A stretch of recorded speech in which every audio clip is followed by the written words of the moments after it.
After reading a bunch of books on what the internet and the use of social media and digital tools and our phones does to our brains and our mental health and our relationships and etc., I was like, I can't be addicted, can I? But guys, there were even times I tried to get off. Like I was like, I don't need to be on this app all the time. I would get off for like 7 days here, or I would even try to do 30 days there. But I always found myself being sucked back into spending time on Instagram, even thinking about it when I wasn't on it. That sounds like an addiction to me. So here are 6 things that happened when I got off Instagram. Then we'll talk about, will I go back? And I'll give you some recommendations for some books and blog posts that I read and podcasts I listened to. And ultimately, was it worth it? Number 1, I was on my phone less. So you know how on your phone you can check how much screen time you're using and how often you're looking on your phone, and it even keeps track of the time you spend on each app. My screen time dropped as soon as I deleted Instagram by 2 hours on the daily average. 2 hours. Seriously, why was I on my phone for 2 hours on Instagram? Or well, it wasn't just Instagram, but really deleting Instagram helped me get off other social media as well. We'll get to more of that later. But for Instagram, there's the scrolling and the researching and the posting and the planning your posts. It takes a lot of time. Apparently, it probably took hours of my day. So I did start checking my screen time usage, sometimes on a daily basis, sometimes on a weekly basis. And I do love it on Sundays. It'll pop up and say, hey, your screen time was up or down, compared to last week. Because for me, Instagram was kind of like the main thing that I was like, I just need to get off. But really, I was trying to evaluate my entire usage of my digital life, my using my phone and having my face on a screen for, how many hours a day. So really, when I started this, I was averaging 8 hours a day on my phone. And that included text messages and Marco Polo and Instagram too. But there's a lot of usage there that I was trying to really, really cut back. And I've gotten to, at a point, I've really cut that in half to 4 hours a day. That's 4 hours a day that I've gotten back in my life. But it still takes some discipline, if you still have other apps that you're looking at. But that's something I did find with getting off Instagram itself. It gave me about 2 hours a day back.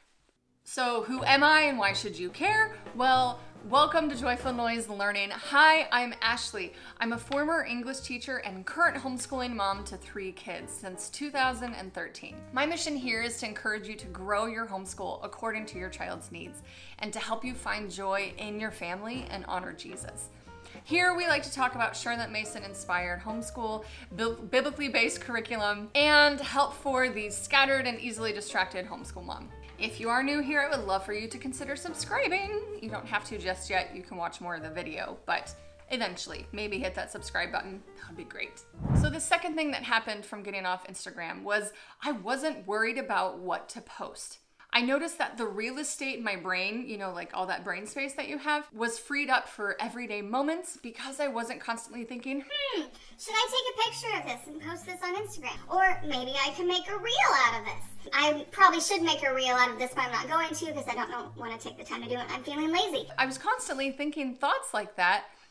And when I wasn't on Instagram, I just realized I don't need to post this moment. I can just be in this moment. I can take a picture and not share it. It can just be on my phone for my own sake and for my family's sake. So that was definitely a good thing that happened since I got off Instagram. I didn't have to worry about what I was going to be posting. Okay, this one was a big one. I noticed that I had major FOMO, fear of missing out, at first, but it eventually started to go away.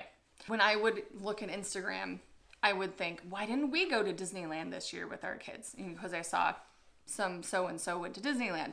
Or because I'm a homeschool content creator, I would see, why didn't these creators do a collab with me? Because I'd see other ladies doing collabs together and I wasn't invited and I was feeling left out. Or I would see, oh, she does that curriculum, maybe I should use that one.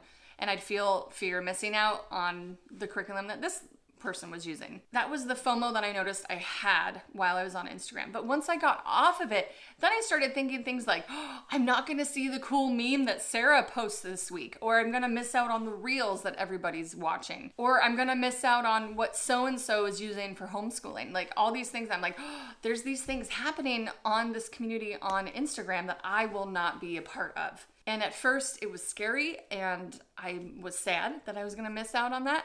But as time went on, I started letting it go and realizing I cannot be in all places at all times. I cannot know all things at all times. And eventually the FOMO began to subside, kind of like withdrawal symptoms from an addiction, maybe. Yeah, they started to go away and I have it a whole lot less now. So that is definitely a good thing. The next thing was I wasn't comparing myself as much or being tempted to get jealous of others. And I noticed that I was more thankful for what I do have. And this was a huge one. This was one of probably the biggest reasons that I wanted to get off Instagram. It therefore improved my marriage, my homeschooling, my parenting, nearly every relationship that I actually have. Really improved myself because when I was constantly looking at other people's lives and seeing the highlight reel of their lives, whether it was for homeschooling or funny comedians on Instagram, I was feeling like I was missing out and like what I had was not enough. And really, I needed to step back from Instagram in order to see what I have is enough. Oh my goodness, I have more than enough. I have everything that I ever need, and I have the right husband that I need. I have the right kids that are a huge blessing to me, and I can, all the blessings that I have. And I was unable to see that when I was constantly looking at other people's lives. And when I was looking at other people's lives, I would come away, I would be on the app, and then I'd come away from it, and I would be extremely grumpy, and I would be super discontent. I would have thoughts of discontentment, thoughts of envy, why does she have that? Why don't I have that? And why isn't my husband like that or this? Thoughts of inadequacy, like I'm not doing enough, especially with homeschooling. I'm not doing enough because so-and-so is doing more nature study than we are. Lots of thoughts like that. So, and because of that discontentment and all those tempting thoughts, I would come away after looking at Instagram and I would be in a terrible attitude around the people in my own home, my poor kids, my poor husband, my poor dogs. Everyone was just seeing just a really ugly side of me, and I didn't like that I had become that. So when I came away from Instagram, this was definitely probably the biggest benefit that I have experienced since I deleted Instagram. So this next thing is very interesting, and this, you can probably relate to this if you are a content creator. Maybe not so much if you're a consumer, but listen to this. So I actually gained more followers when I left Instagram, and I don't know why that happened. Maybe Instagram was like, oh, she's left, she's not coming on to check her things. We need to give her more followers, so she's gonna want to come on, because I didn't delete my account. I just deleted the app. I still get email updates from Instagram, and they were sending me, oh, your new followers from this week. And I was like, where did these people come from? Like, I had no idea. And it was like, I seriously went from like 1,200 followers to 3,000 followers in a few weeks. And I had gotten off Instagram, and I was like, there you go, guys. That's the secret. If you want more followers on Instagram, just get off Instagram and don't check it. But anyway, I noticed, though, that I gained more followers while I was gone, but I didn't care as much. Well, I'll be honest. At first, it was kind of cool and being like, oh, people want to follow me, finally. Just kidding. But I was like, you know what? It made me realize, oh, man, this is huge, guys. I used to get, like, a hit, like, I used to get a little, like, puff of excitement from watching those follower numbers go up. It's always encouraging, being like, oh, people are enjoying the content that I'm making. As I got away from that and tried to experience more of everyday life and living off of the internet, I noticed that it doesn't matter. Those numbers don't matter. Now, let me say this. Not like the people that watch and engage with my content don't matter. So you right now, I'm thankful for you. You matter. Even on Instagram, whoever follows and watches on Instagram, those people matter, but the numbers don't matter. Does that make sense? Like whether it's 2 people or 4,000 people. Does that make sense? The numbers are not what's the big deal. Because you get stuck in this trap. It's like an endless bucket that never gets full. Once you start chasing the numbers, it's never enough. At least this is how it was for me. Maybe you can relate. You get to 500 followers. Great. But you want more. Then you get to 1,000 followers. This is awesome. But you want more. And then you want 2,000 followers. And you get to 2,000 and you want more and you want more and more. And it is never enough. It's constantly going in this bucket, but this bucket is never getting full. And it's never enough. And it never satisfies. And this also helped me realize when you are making content, whether you're making something for Instagram or even YouTube here, it's about quality over quantity. And I knew that for my YouTube channel, like I was trying to make more quality videos rather than more videos. Even when it comes to people who follow you and consume your content and engage with me or engage with you on your channels and your Instagram, I want people there who want to be there, who really want to honestly engage with what is happening and what is being said, to really connect with what I'm sharing or teaching. And really it's more about the one rather than the many. It's really about that. And it's about connecting with, even just one person. And I've really struggled to learn that, but being off of Instagram really helped me see that.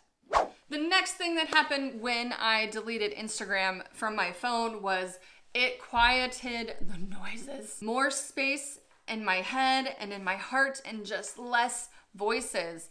Because when you're looking at what type of curriculum should you use for next year, or how should I do my quiet time and how should I spend time with Jesus, if you're constantly hearing voice after voice and reel after reel and song after song, you're just mindlessly putting things in your brain gets full and it doesn't have time to think. And I didn't realize that it wasn't thinking. I didn't have time to think about anything. And there were just so many voices in my head, if I'll just say it that way. Just so much noise, really. It felt more like noise. And it quieted a lot of the noise. And I'm so glad I took that step and stepped back to just really listen and be quiet and present. I still struggle with that, with having ADHD tendencies. My mind itself is already still lots of busyness and noise in there, but just adding to it really doesn't help. So stepping back and having times of quiet and not constantly being on an Instagram feed has helped me so much.